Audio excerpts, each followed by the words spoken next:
के बाद भी स्टेन नहीं होते। ठीक है, तो उनमें सबसे पहले आ जाएगा हमारे पास ट्रेपिनोमा पैलेडियम। ठीक है, ये वाला जो है क्यों इसमें स्टेनिंग नहीं होती, बिकॉज ग्राम स्टेनिंग, बिकॉज इसकी जो सेल वॉल है वो बहुत जो है वो थिन होती है। ठीक है, बहुत थिन वॉल्ड बैक्टीरिया होते हैं, तो ये ग्राम स्टेनिंग से जो है वो स्टेन नहीं होते। अगर होते भी हैं तो इनमें भी थोड़ी बिल्कुल ही थिन लेयर होती है पेप्टिडोग्लाइकन की, जो थोड़ी सी हमारे स्टेन को एब्जॉर्ब कर लेती है।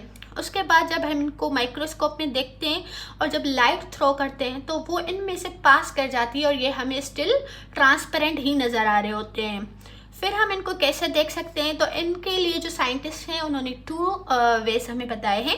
सबसे पहले हमारे पास आ जाएगा डार्क फील्ड माइक्रोस्कोपी। अब ये डार्क फील्ड माइक्रोस्कोपी क्या है कि जो हम जहाँ पे स्लाइड रखते हैं माइक्रोस्कोप में, तो वो जो इसकी सेंट्रल फील्ड होती है वो लाइट होती है, जो लाइट माइक्रोस्कोप है, लेकिन इसमें डार्क होगी।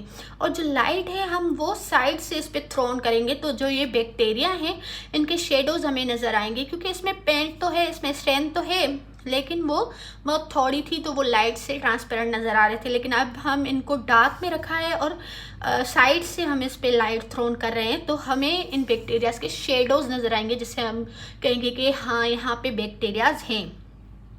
और सेकंड वे है इनको अच्छी तरीके से आइडेंटिफाई करने का कि हम इनको पेंट करें फ्लोरेसेंट एंटीबॉडीज़ के साथ। अब फ्लोरेसेंट ये जो एंटीबॉडीज़ हैं ये एंटी ट्रेपोनिमा एंटीबॉडीज़ हैं।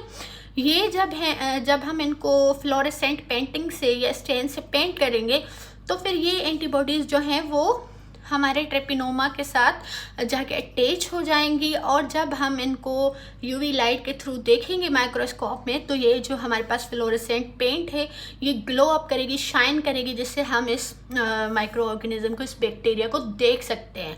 ठीक है, तो ये वेज है हम इस ट्रेपिनोमोप्लेडियम को देख सकते हैं। उसके बाद हम रिकेट्शिया की बात करते हैं। सेकंड जो हमारे पास माइक्रो ऑर्गेनिज्म था, जो बैक्टीरिया था, वो था रिकेट्शिया।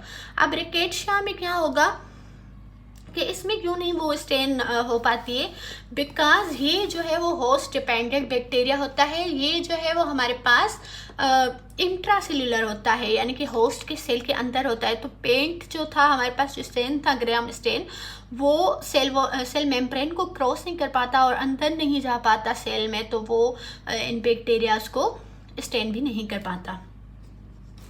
ठीक है, फिर हमारे पास आ जाता है एक और बैक्टीरिया जो कि ग्राम स्टेनिंग से स्टेन नहीं होता, वो है हमारे पास माइकोबैक्टीरियम। अब माइकोबैक्टीरियम क्यों नहीं हो पाता, बिकॉज इसकी जो आउटर लेयर है, ठीक है, इसकी आउटर लेयर जो है वो बहुत वैक्सी होती है,